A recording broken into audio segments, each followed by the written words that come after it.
ఎల్లోరా నుంచి అయితే మనం బయలుదేరిపోయామండి. ఇప్పుడైతే అజంతాలో ఉన్నాం. అజంతాలో మనకి రూమ్స్ అయితే చాలా తక్కువ ఆప్షన్స్ అయితే ఉంటాయి. బెస్ట్ సజెస్ట్ చేయమంటే నేనైతే చెప్పేది ఒకటే, ఎంటీడీసీ ఫర్దాపూర్. ఇది అజంతా కేవ్స్ నుంచి ఒక 1.5 కిలోమీటర్స్ దూరంలో ఉంటుంది. ఇదైతే గవర్నమెంట్ది. అండ్ ఈరోజు అయితే ఇంకా రెస్ట్ తీసుకోవాలి. ఇంకా రూమ్కి వెళ్ళి రెస్ట్ తీసుకుంటాను. రేపు పొద్దున్న ఫ్రెష్ అప్ అయి మళ్ళీ కలుద్దాం. మార్నింగ్ అయితే 9 o'clockకి స్టార్ట్ అవుతామండి. హలో అండి, గుడ్ మార్నింగ్ ఫ్రమ్ అజంతా. ఈరోజు ప్లాన్ ఏంటంటే ఇక్కడ అన్లిమిటెడ్ బ్రేక్ఫాస్ట్ అండి. సో బ్రేక్ఫాస్ట్ చేసేసి అజంతా కేవ్స్ ఎక్స్ప్లోర్ చేద్దాం. ఇదే టీ జంక్షన్. ఇక్కడి నుంచి అజంతా కేవ్స్కి వెళ్ళే దారి ఉంటుంది. అజంతా టైమింగ్స్ అయితే చూడొచ్చండి, 9:30 to 5:30. చూడండి, పార్కింగ్ అయితే 50 రూపీస్, ఎమ్యూనిటీ ఛార్జెస్ అయితే 15 పర్ పర్సన్ 15 అండి. ఇప్పుడైతే మనం వెహికల్ పార్క్ చేసాం. ఇందాక చూపించాను కదా ఎంట్రన్స్ లో. సో మన వెహికల్ అయితే అక్కడ వరకే వస్తుంది, పర్సనల్ వెహికల్స్. ఇక్కడ నుంచి కూడా ఇక్కడ పార్క్ చేస్తాం కదా, పార్క్ చేసిన తర్వాత కొంచెం ఎదరికి వెళ్తే ఒక గవర్నమెంట్ బస్ అయితే వస్తుంది. సో ఇప్పుడైతే మనకు వేరే ఆప్షన్ లేదు, తప్పకుండా అదే వెళ్ళాలి. ఫస్ట్ చూస్తాను ఏ బస్ వస్తే అది ఎక్కేస్తామండి, టైం వేస్ట్ చేయకూడదు కదా. బస్ షటిల్ అండి. సో మీకు ఇక్కడ బోర్డ్స్ అన్ని క్లియర్ గా ఉంటాయి, మీరు ఎవరిని అడగలేదు. అదిగోండి కార్ పార్కింగ్, అక్కడ నుంచి స్ట్రైట్ గా నడుచుకొచ్చండి. ఇది బస్ పే. ఓకే, బస్ తీసుకోండి. ఈ దారంతా కూడా మార్కెట్ లాగా ఉంటుంది. ఒకవేళ మీరు క్యాప్స్ అలాంటివి అయినా మర్చిపోతే కనుక ఇక్కడైతే కొనుక్కోవచ్చు.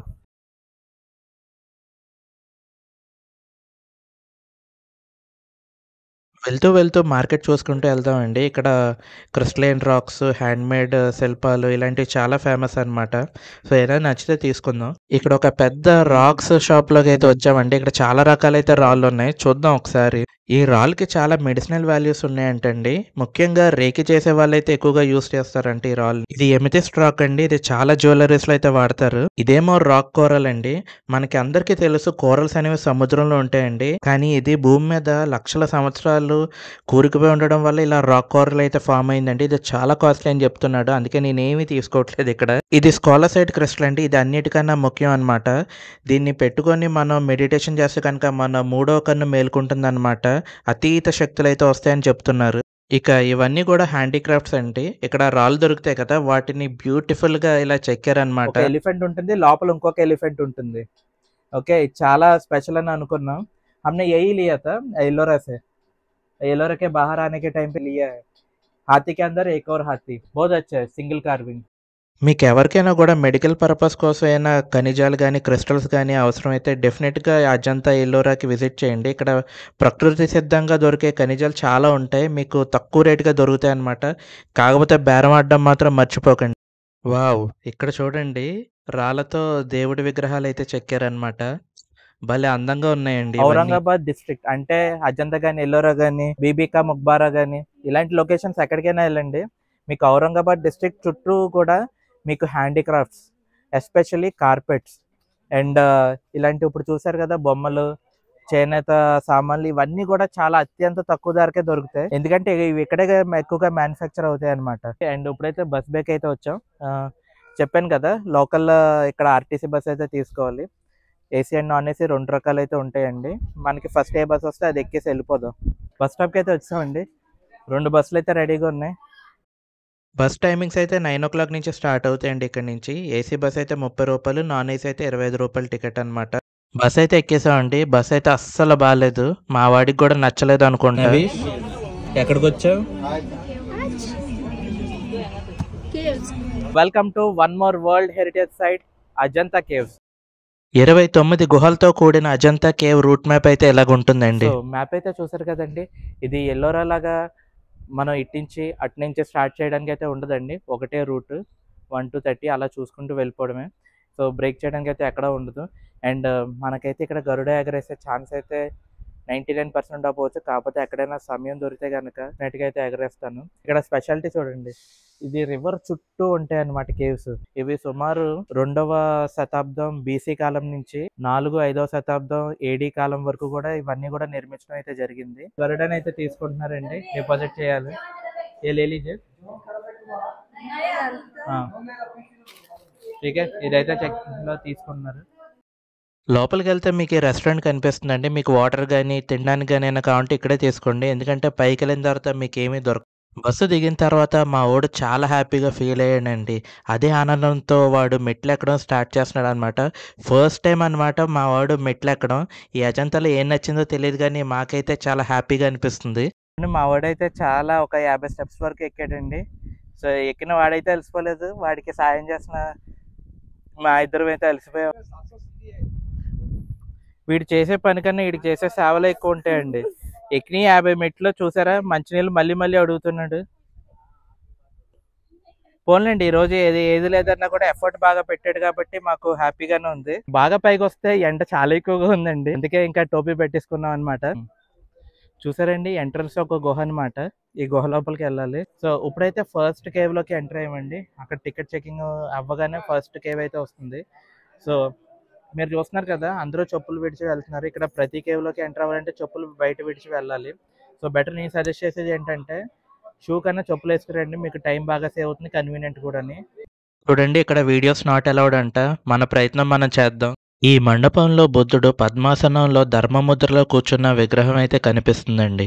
ఈ గుహలో మెయిన్ హైలైట్ ఏంటంటే ఈ సీలింగ్ అండి. చూసారా మంచి మంచి రంగులతో పెయింటింగ్స్‌తో ఎంత అద్భుతంగా ఉందో.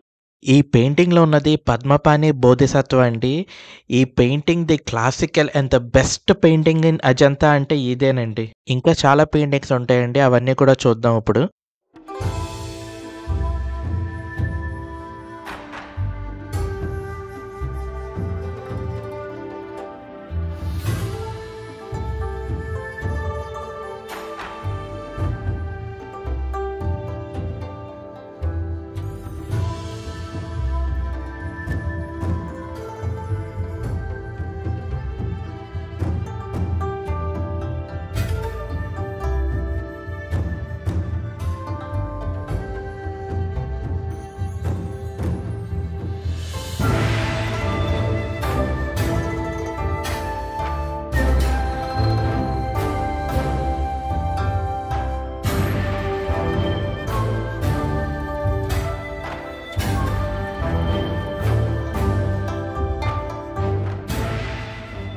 కేవ్ నెంబర్ 1 అయితే చూసారు కదండి. ఇది మహాయాన కాలపు నాటిది. అసలు మహాయాన గురించి అయితే చెప్పాలి. ఫస్ట్ బుద్ధిజం అనేది 2 రకాలు. First Hinayana and Mahayana. హినాయన అనేది బుద్ధ టైంలో ఉన్న ఫాలో అయిన బుద్ధిజం అండ్ ఆ ప్రిన్సిపల్స్ అన్నమాట. 600-700 సంవత్సరాల తర్వాత అయితే ఈ మహాయాన అయితే మొదలైంది. సో ఇక్కడ ఈ కేవ్ 1 అనేది మహాయానకి సంబంధించింది అనమాట. సో ఇక్కడైతే గౌతమ్ బుద్ధుడు సీటింగ్ పొజిషన్ లో ఉన్నట్టు మనం చూడొచ్చు. సో గౌతమ్ బుద్ధునికి లెఫ్ట్ సైడ్ అయితే ఒక లేడీ పెయింటింగ్ ఉంటుంది. రైట్ సైడ్ అయితే ఇంకో లేడీ పెయింటింగ్ అయితే ఉంటుంది.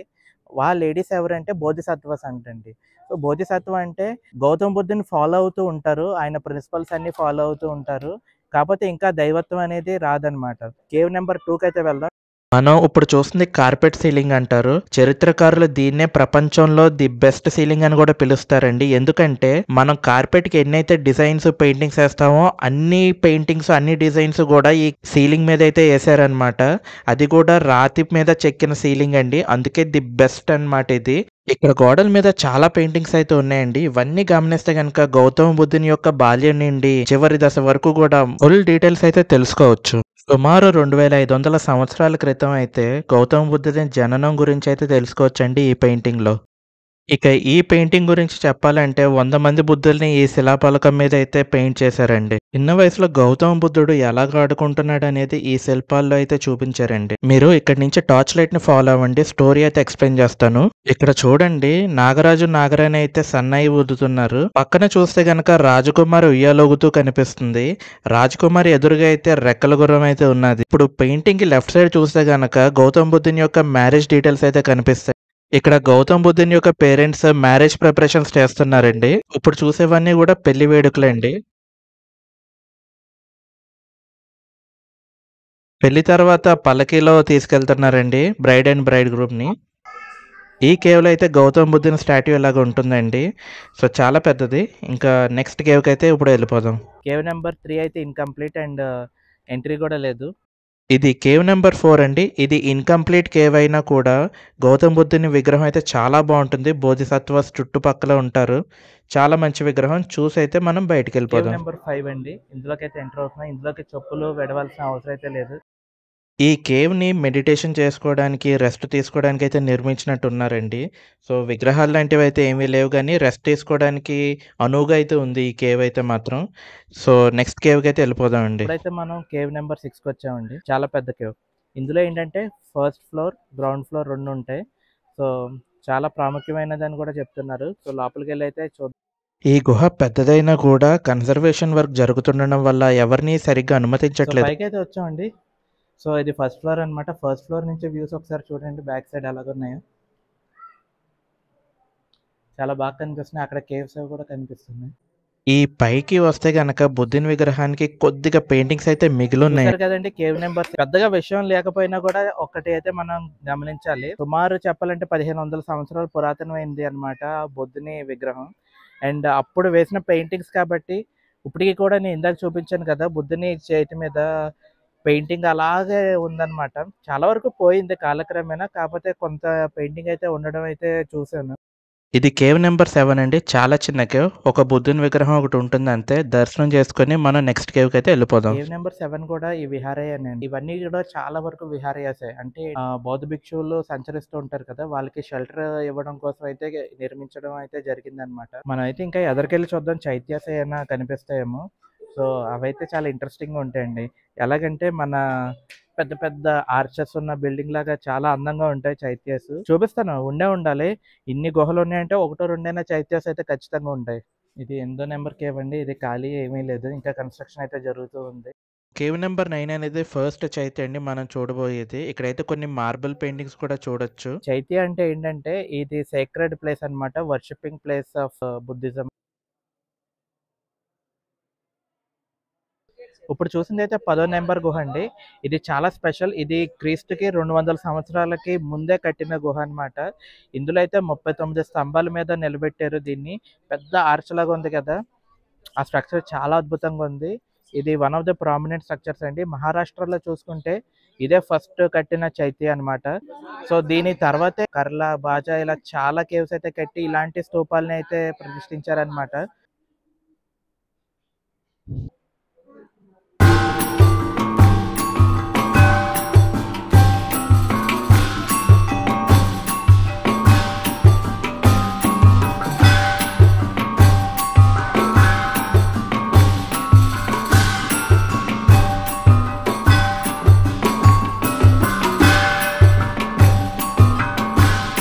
పైన చూసాం కదండీ కేవ్ నెంబర్ 11. అక్కడ గౌతమ బుద్ధుని మిర్రర్ పెయింటింగ్ అయితే ఒకటుంది. అక్కడ పైన సీలింగ్ మీద ఉన్న పెయింటింగ్స్ అయితే చాలా అద్భుతంగా ఉన్నాయి. మీరు గమనించినట్టయితే నేను ఫింగర్‌తో పాయింట్ ఔట్ చేశాను. ఒకే పక్షి 2 హెడ్స్ అండ్ 4 బాడీస్‌కి ఒకే తల. ఇవి ఉన్నాయి. మీరు గమనించండి ఒకసారి వీడియో రివైండ్ చేసి చూసి. మనం ఇప్పుడు కేవ్ నెంబర్ 16కి అయితే వచ్చామండి. ఇది గేట్‌వే ఆఫ్ అజంతా అని కూడా అంటారు. ఎందుకంటే ఇక్కడ 2 పెద్ద మద గజాలైతే కనిపిస్తాయి. ఎంట్రన్స్‌కి అటుపక్క ఒకటి, ఇటుపక్క ఒకటి. ఇవి మనకి వెల్కమ్ చెప్తున్నాయన్నమాట. ఇది చాలా స్పెషల్ కేవ్ అండి. లోపల బుద్ధుడైతే మాత్రం అభయ ముద్రలో కూర్చుంటాడన్నమాట. అండ్ లోపల కూడా మనం మార్బుల్ పెయింటింగ్స్ అయితే చూడొచ్చు. లోపలికెళ్ళిపోదామండి. ఇదేనండి బ్యూటిఫుల్ కేవ్ నెంబర్ 17. ఇందులో మెయిన్‌గా బుద్ధుని విగ్రహం ఒకటుంటుంది. అండ్ మిగతావన్నీ గూడా అద్భుతమైన పెయింటింగ్స్ అన్నమాట. మీ అందరూ వినే ఉంటారు జటాకా కథలు అని. ఆ కథలన్నీ కూడా పెయింటింగ్స్ రూపంలో ఈ గుహలో అయితే ఉన్నాయన్నమాట. ఒక్కొక్క పెయింటింగ్ ఒక్కొక్క స్టోరీనైతే సూచిస్తుంది. ఇక్కడైతే సుమారు 17-20 పెయింటింగ్స్ వరకు అయితే ఉంటాయన్నమాట. చాలా అద్భుతంగా ఉంటాయండి. వీటి గురించి డీటెయిల్‌గా చెప్పాలంటే 5, 6 ఎపిసోడ్స్ ఇక్కడే అయిపోతుంది. సో, అందుకే మంచి మ్యూజిక్‌తో పెయింటింగ్స్ అయితే చూసి ఎంజాయ్ చేయండి.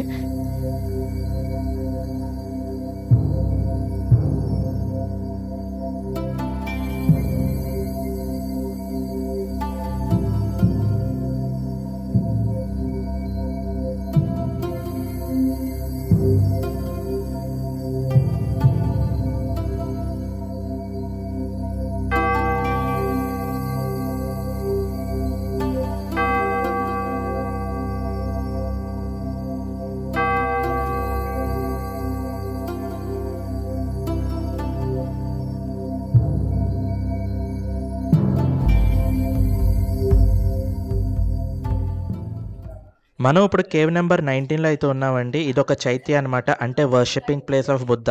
ఇక్కడే డిసైపుల్స్ గాని, భక్తులు గాని ఇక్కడ బుద్ధుడిని పూజిస్తారనమాట. మీకు ఇదే కాదు ఏ చైత్య తీసుకున్నా కూడా సిమిలర్ స్ట్రక్చర్ అయితే ఉంటుందండి. మధ్యలో అయితే బుద్ధుని విగ్రహం ఉంటుంది. ఆ సీలింగ్ చుట్టూ కూడా రిబ్స్ లాగా ఉంటాయన్నమాట. సిలిండ్రికల్ షేప్‌లో ఉంటుందన్నమాట హాల్ మొత్తం. అండ్ ఈ హాల్‌లో అయితే మాత్రం చుట్టూ కూడా పిల్లర్స్ ఉన్నాయండి. పిల్లర్స్ చుట్టూ కూడా ఒకసారి గమనిస్తే మంచి మంచి శిల్పాలైతే ఉన్నాయి. చిన్న సైజులో ఉన్నా కూడా డీటెయిలింగ్ అయితే చాలా అద్భుతంగా ఉంటుందండి. సో చూసారు కదండీ కేవ్ నెంబర్ 19 ఇది చాలా అందంగా అయితే ఉంది. అండ్ ఇది మనం చూసిన మూడో చైత్య అన్నమాట. అండ్ మిగతావన్నీ కూడా విహారియాసే. ఈ చైత్యాలు ఎక్కడైతే ఉన్నాయో అవన్నీ కూడా చాలా అద్భుతంగా అయితే ఉన్నాయి. నాకైతే చాలా బాగా నచ్చింది. పర్సనల్‌గా చాలా పీస్‌ఫుల్‌గా ఉంది లోపల కూడా. ఇది కేవ్ నెంబర్ 20 అండి. కేవ్ అయితే చాలా చిన్నది కానీ ఇందులో డీటెయిలింగ్ చూస్తే చాలా అద్భుతంగా ఉంటాయి. ఫస్ట్ మీకు ఔటర్ లేయర్‌లో ఇక్కడ స్క్వేర్ రెక్టాంగిల్ లాగా ఉంది కదా! ఫ్రేమ్ అది చూపిస్తాను. తర్వాత మెయిన్ మూర్తినైతే చూపిస్తాను.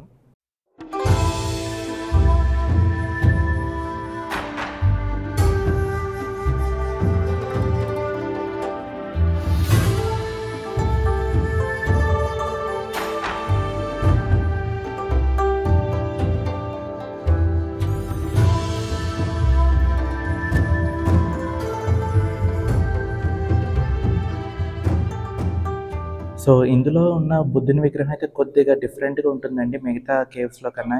ఎందుకంటే మీరు ఇందాక వీడియోలో గమనించారు కదా! సో గమనించకపోతే కొద్దిగా రివైండ్ చేసి అయితే చూడండి. బుద్ధుని స్ట్రక్చర్ కొద్దిగా బొద్దుగా ఉన్నట్టుగా అనిపిస్తుంది. నేనైతే అది అబ్జర్వ్ చేశాను. సో అజంతాలో కూడా ఒక వాటర్ ఫాల్ లాంటిదైతే ఉందండి. మరీ పెద్దదేం కాదు ఎల్లోరా లాగా చిన్నదే. కాకపోతే చూడడానికైతే చాలా బ్యూటిఫుల్‌గా ఉంది. సీనరీ చూస్తారా రివర్స్‌లో? అద్భుతంగా ఉంది కదా! ఆ వెనకాతల మిగతా కేవ్స్ అన్నీ కనిపిస్తే ఇటుపక్క ఆ pink flowers and green colour ఆ మౌంటైన్స్ చూస్తే అద్భుతంగా అనిపించట్లేదా? నిజంగా చాలా బాగుందండి. ఇదంటే నేను చెప్పే కన్నా మీరు ఎక్స్‌పీరియన్స్ చేస్తే ఇంకా బాగుంటుంది. కేవ్ నెంబర్ 21లో హైలైట్ బుద్ధుడేనండి. ఒకసారి బుద్ధుని విగ్రహం గమనించినట్టయితే ఆయన ధర్మచక్ర పరివర్తన ముద్రలో అయితే కూర్చున్నట్టు కనిపిస్తారండి. చాలా బావుంటుంది. ఈ అన్ని కేవ్స్‌లో కూడా ఈ ముద్రలో ఈ ఒక్క కేవ్‌లో అయితే ఉంటారనమాట. అండ్ పక్కనే చూసుకుంటే వజ్రపాన అండ్ పద్మపానాన్ని కూడా గమనించవచ్చు. ఇదైతే కేవ్ నెంబర్ 24 అండి. లోపలికైతే ఇంకా వెళ్ళలేదు. సో లోపలికి వెళ్తే గనక మనకి ఏమీ కనిపించదు. ఎందుకంటే అది ఇన్‌కంప్లీట్ కేవ్ అండి. కాకపోతే ఎంత ఇన్‌కంప్లీట్ అయినా కూడా ఇది అజంతాలో రెండవ అతిపెద్ద కేవ్ అనమాట. ఇక్కడ ఏం జరిగిందంటే ఫస్ట్ పిల్లర్స్ అవన్నీ కూడా ఎస్టాబ్లిష్ చేశారు. చూస్తున్నారు కదా! ఈ పిల్లర్స్ మీద కార్వింగ్స్ అనేవన్నీ కూడా కార్వింగ్స్, డిజైన్స్ అన్నీ కూడా ఉంటాయి. కాకపోతే ఏం జరిగిందంటే 7వ శతాబ్దంలో ఫండ్స్ లేకపోవడం వల్ల దీని కన్‌స్ట్రక్షన్ అయితే కంప్లీట్ చేయలేకపోయారు. సో అందువల్ల దీన్ని ఇన్‌కంప్లీట్ కేవ్ అని అంటారు. ఇప్పటికి కూడా ఎవరు కూడా దీన్ని కంప్లీట్ చేయలేకపోయారనమాట. ఇది కేవ్ నెంబర్ 26 అండి. గౌతమ బుద్ధుని ఆఖరి రోజులు ఈ శిల్పాల్లో అయితే మనం చూడవచ్చు. గౌతమ బుద్ధుడు భూలోకం వదిలి పరలోకానికి పయనమయ్యే ప్రాసెస్‌ని మహాపరినిర్వాణ అంటారండి. అదే ప్రాసెస్‌ని ఎంత అద్భుతంగా ఈ శిల్ప రూపంలో అయితే చూపించడం జరిగింది. ఈ శిల్పం కింద భాగంలో చూసుకుంటే గౌతమ బుద్ధుని శిష్యులు ఎవరైతే ఉన్నారో వాళ్ళు చాలా బాధపడుతూ ఉంటారండి. ఎందుకంటే వాళ్ళ ఆరాధ్య దైవం వాళ్ళని వదిలి పరలోకానికి వెళ్ళిపోతున్నాడు కాబట్టి. ఒకవైపు భూలోకంలో ఉన్నవారు ఎంతో బాధపడుతూ విలపిస్తూ ఉంటే, మరొక వైపు స్వర్గలోకంలో ఉన్నవారు ఎంతో ఆనందంగా కేరింతలు కొడుతూ ఉన్నారు కదా! ఈ విధంగా గౌతమ బుద్ధుని మృత్యువుని 2 కోణాల్లో ఎంతో అద్భుతంగా చిత్రీకరించారండి.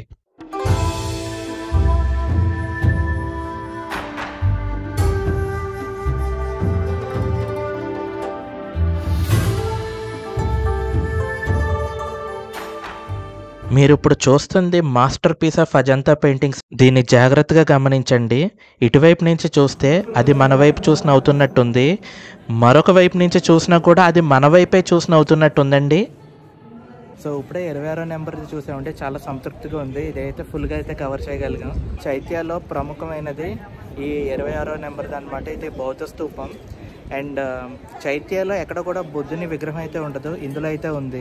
మీరు వీడియో చూడనట్టయితే కొద్దిగా ఒక 20 సెకండ్స్ రివైండ్ చేసి అయితే చూడండి, మీకు కనిపిస్తుంది. అండ్ విగ్రహం చుట్టూ కూడా ప్రదక్షిణ అయితే చేయగలిగాం.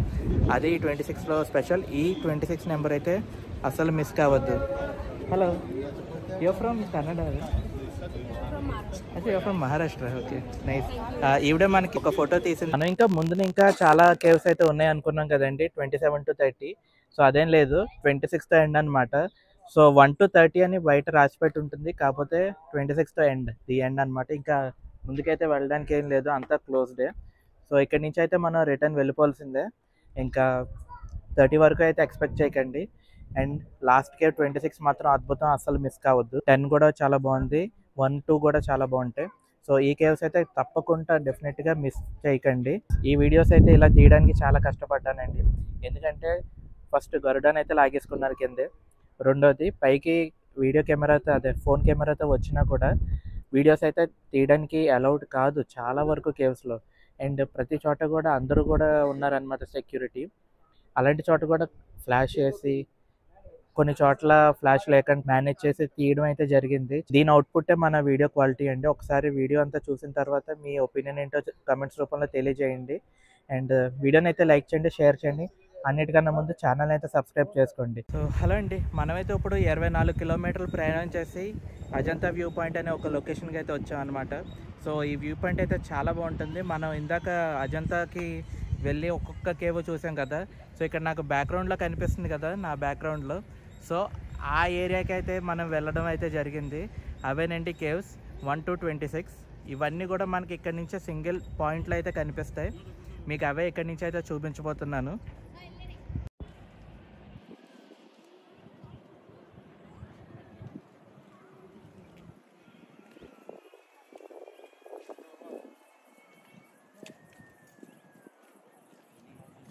చూస్తున్నారు కదండి, మనమైతే ఈ పాయింట్ నుంచి అయితే స్టార్ట్ అయ్యామన్నమాట.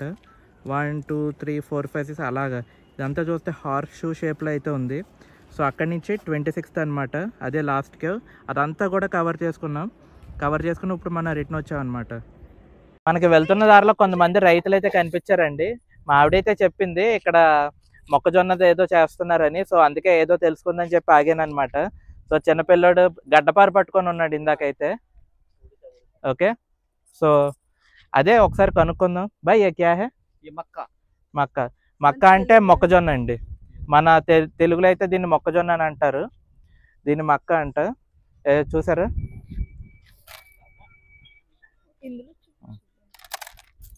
ఓకే, ఇదండి.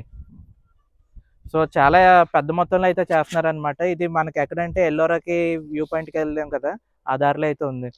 సో इससे क्या क्या बनते हैं? मेरे को इतना पता है कि पॉपकॉर्न बनते हैं, चिप्स बनता है बेटा, तुम चिप्स का देगा चिप्स भी चिप्स बनता है। ओके, और चूड़ा भी बनता है उसका। चूड़ा वो जो पड़ा है ना, वो चूड़ा मतलब वो मेरे को पता नहीं. चूड़ा में నమ్కీన్. అచ్చా, ఇదిగోండి ఇలాంటి చిప్స్ కూడా చేస్తారంట ఈ మొక్కజొన్నతోనే.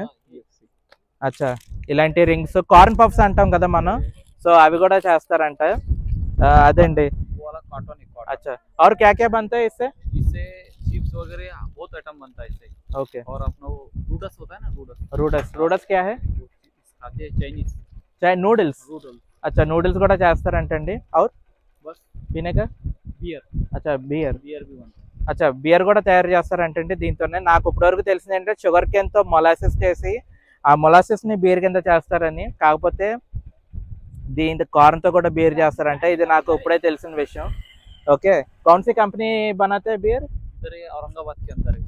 ओके, कंपनी का नाम क्या है? सूपा. ఓకే, సూపా బీర్ అంటండి. సూపా బీర్ అంటండి.